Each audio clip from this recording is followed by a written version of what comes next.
So I'm gonna start with the liquid shadow pretty close to my skin tone. And I'm just gonna start by applying that from the socket or the crease almost to the brow bone. Now I'm gonna take a fluffy brush and just kind of buff this to really smooth it out.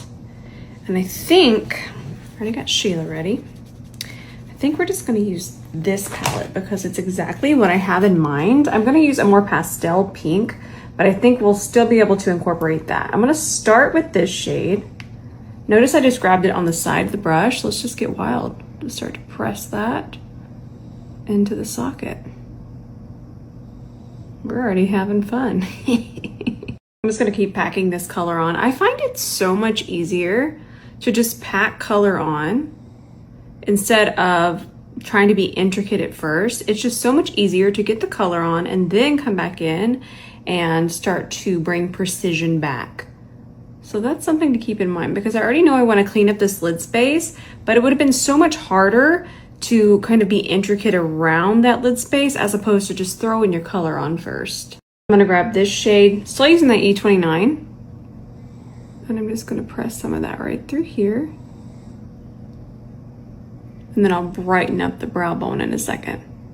I want to get definition, so I am going to switch to a smaller brush. Still not going to worry too much about precision, but I kind of wanted to teach you how to shift depth. So what I'm going to do is I'm going to add the brown, which sometimes we could pick a brown that might not match our look perfectly, but this is a really good tip to be able to incorporate any kind of brown. Just kind of get your definition in there. I want it to creep out a little bit. Nice. We'll do a little bit more of a rounded look. I might add a wing in a second, but let's just get this a little softened on top here. On top, I mean through here. And remember that very first shade, we're going to press that into that shadow before it completely sets, and then it's going to shift it into kind of a darky sage green. Now I'm going to clean up the edge with a C30 and the micellar water. I'm going to melt over here in a minute, but we're not there yet. And then let's go ahead and just clean this up too. I'm going to clean it up pretty far over this way because I want to have the pink kind of melt into the sage on the lid. That bug is snoring today. All right, I'm just going to keep tidying till I get to a good spot. I feel like I can't go a day without using this color. I'm sorry if you're tired of seeing it, but the way that it just complements, say, sage or even burgundy, the burgundy look we did, it's just so delightful. I do prefer it with a brush instead of the wand. I feel like the wand doesn't get it smooth enough, so it can crease or dry. Not really crease because it does set, but it doesn't dry as smooth if you don't apply it with a flat brush like the C30. So I will give you that tip. Now I'm not gonna worry too much about melting it over here for now because I wanna put another color kind of in the center or this outer part here. But what I am gonna focus on is just kind of perfecting this. Where did that go? I'm gonna add a little bit more through here. I wanna take what's left here and really brighten up just the very top part of my brow bone. I think that'll be a pretty tie-in. Now we're gonna grab this pink and I'm just gonna transition it this way. It's gonna be very subtle. Then we're gonna come back to this shade, still using that E29, and I'm gonna press it there. Nice. Now I have a little bit of micellar water on my E29 here. It's the fluffier one. And what I'm gonna do is I'm just gonna melt these edges, and I'm trying to decide on what I wanna do on my lash line. I know I don't wanna just do a black wing, so maybe just a little bit of depth. Maybe we should tie line. It's a lot of yapping. This Stila liner is gonna be perfect. So I'm gonna do a kind of a tight line. I'm gonna take it on my waterline as well, but I'm really trying to focus it in my lash line. And it helps to hold the lashes up. Also, I am about 2 feet away from my mirror, and I'm using my mirror as kind of my guide. I film with the back of my phone and then I'm looking into a mirror as my guide. So yeah, don't do that. Get close to a mirror to do this. And then I am going to take some on my lash line, very close to the lashes. And then I'm going to take my E26 and start to smudge that. But I want to focus most of the product on the outer part and then barely take it over towards the front. So the lashes we're going to use, they're actually not labeled, but they're the spiky ones from this collection here. Look at how cool these are.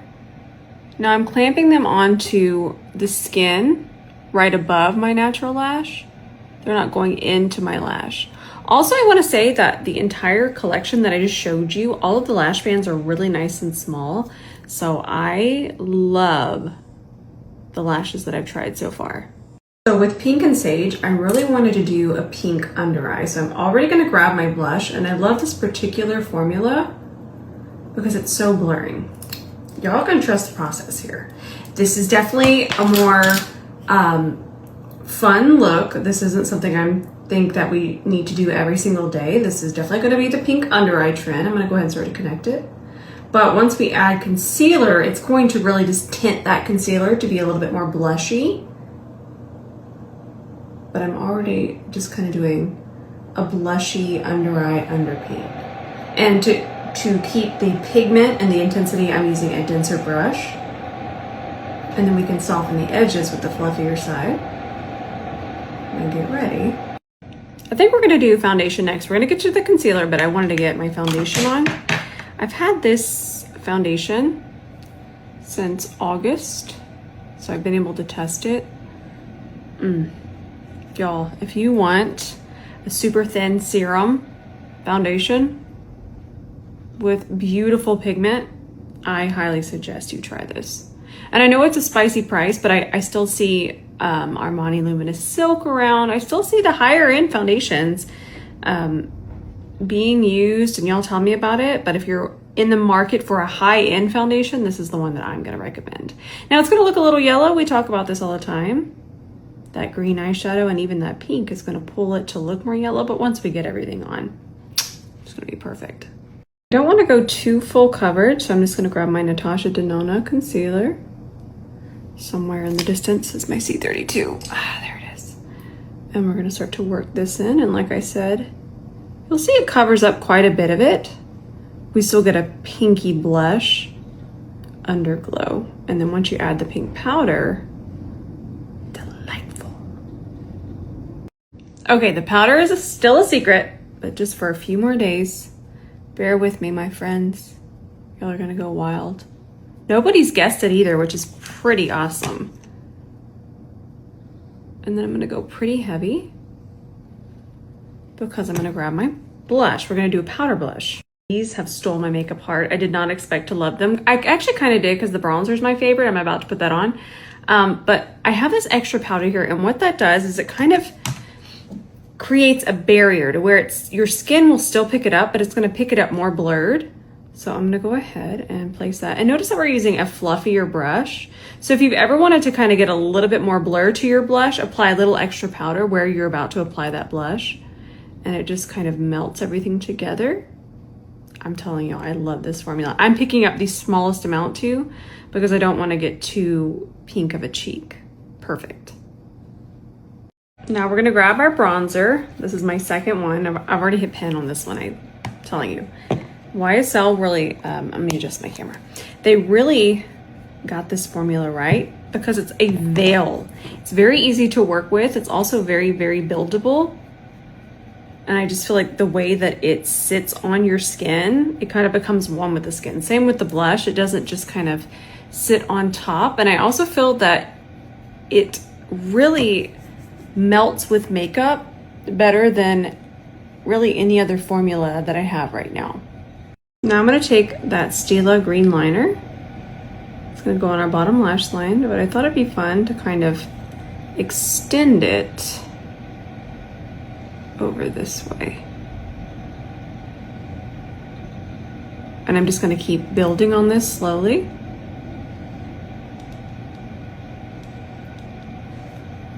If you ever see me shut my eye or do that, I'm kind of flexing my eye, and that gives you a little bit more pressure without adding too much pressure.